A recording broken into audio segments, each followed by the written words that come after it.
Life of Tiberius Gracchus, Chapter 5. After the Carthaginian War, he was elected quaestor, and it fell to his lot to serve in the operations against Numantia, under the consul Gaius Mancinus, or Gaius Mancinus, a man by no means undeserving in his personal qualities, but perhaps the unluckiest Roman ever to hold the office of general. At any rate, amid the various unexpected misfortunes and military reverses which marked this campaign, Tiberius's courage and intelligence shone out all the more brightly. And not only these qualities, but also, which was more admirable still, the respect and honor in which he continued to hold his commander, who, under the weight of successive reverses, even forgot that he was a general. After he had been defeated in several major battles, Mancinus attempted to abandon his camp and withdraw his army by night. But the Numantines discovered his intention and promptly seized his camp, attacked his men as they fled, and cut the rear guard to pieces. They then proceeded to encircle his men and drive them on to difficult ground from which there was no escape. By this time Mancinus had given up all hope of breaking through to safety, and he therefore sent envoys to the enemy to propose a truce and arrange terms for peace. But the Numantines declared that they would trust no Roman except Tiberius, and demanded that Mancinus should send him. They did this not only out of their regard for Tiberius's personal qualities, for he had had a great reputation among the Numantine troops, but also because they remembered his father Tiberius. He had fought against the Spaniards and subdued many of their tribes, but had made a peace with the Numantines, and had always ensured that the Roman people kept its terms with the strictest justice. So Tiberius was duly sent to confer with the enemy's leaders. He gave way on some points and extracted concessions on others, and in the end he arrived at an agreement which undoubtedly saved the lives of 20,000 Roman citizens, not to mention their slaves and camp followers. Chapter 6. Nevertheless, the Numantines took possession of all the property which had been left in the camp, and treated this as plunder. Among these spoils were Tiberius's ledgers, which contained the written records of his transactions as quaestor, and which he was most anxious to recover. Accordingly, when the Roman army was already well on its way, he went back to Numantia, accompanied by 3 or 4 of his friends. There he called out the magistrates and asked them to return his tablets, to prevent his enemies from seizing this opportunity to slander his good name because of his inability to account for his administration. The Numantines were delighted that this accident had enabled them to do him a service. They invited him to enter the city, and as he stood considering the matter, they came nearer, clasped his hands, and begged him no longer to regard them as enemies, but rather as friends whom he could trust. So Tiberius decided to fall in with their wishes, since he was anxious both to recover the tablets and also to avoid offending the Numantines by appearing to distrust them. When he entered the city, the Numantines' first action was to set out a meal for him, and they pressed him in the friendliest fashion to sit down and eat with them.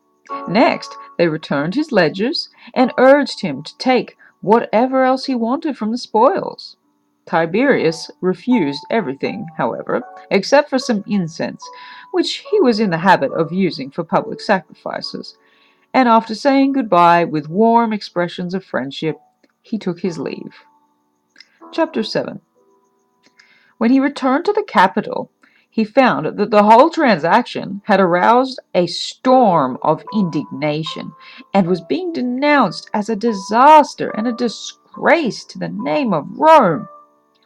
On the other hand, the relatives and friends of the soldiers, who formed a large proportion of the citizen body, came flocking to Tiberius, blamed the general Mancinus for everything that was dishonorable in the affair, and insisted that it was through Tiberius's efforts that the lives of so many citizens had been saved.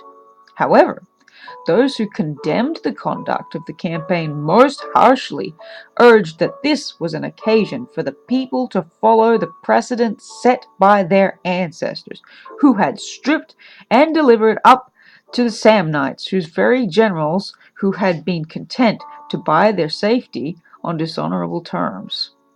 What was more, this punishment had been extended to cover everyone who had taken any part in terms of surrender, namely the quaestors and the military tribunes.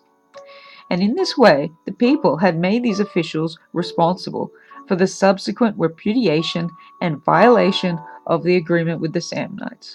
But it was on this occasion, more than on any other, that the people chose to demonstrate their goodwill and affection towards Tiberius. They voted that the consul should be delivered up to the Numantines, stripped and in chains, but for Tiberius' sake all the other officers were spared. It appears that Scipio, who at this time was the most powerful and influential man in Rome, also played his part in rescuing them. But in spite of this, he was blamed by Tiberius and his friends for not saving Mancinus from punishment, and also for not insisting that the agreement which his friend and kinsman Tiberius had negotiated with the Numantines was duly ratified. It seems most likely that whatever difference arose between the two men was caused by Tiberius's personal ambition and by the friends and sophists who encouraged him. But certainly this estrangement produced no irreconcilable breach between them, and in my opinion Tiberius would have never suffered the fate which finally overtook him if Scipio had been in Rome at the time of his political campaign. However, as events turned out, Scipio was already at Numantia and was carrying out the war there when Tiberius brought forward his program of agrarian reform. The occasion for this was as follows. Chapter 8. Whenever the Romans annexed land from their neighbors as a result of their wars, it was their custom to put up a part for sale by auction. The rest was made common land and was distributed among the poorest and most needy of the citizens, who were allowed to cultivate it on payment of a small rent to the public treasury. When the rich began to outbid and drive out the poor by offering higher rentals, a law was passed which forbade any one individual to hold more than 500 jugera of land, about 310 acres. The law was the Lex Licinia of 366 BC. For a while, this law restrained the greed of the rich and helped the poor, who were enabled to remain on the land which they had rented, so that each of them could occupy the allotment which he had originally been granted. But after a time, the rich men in each neighborhood, by using the names of fictitious tenants, contrived to transfer many of these holdings to themselves, and finally they openly took possession of the greater part of the land under their own names.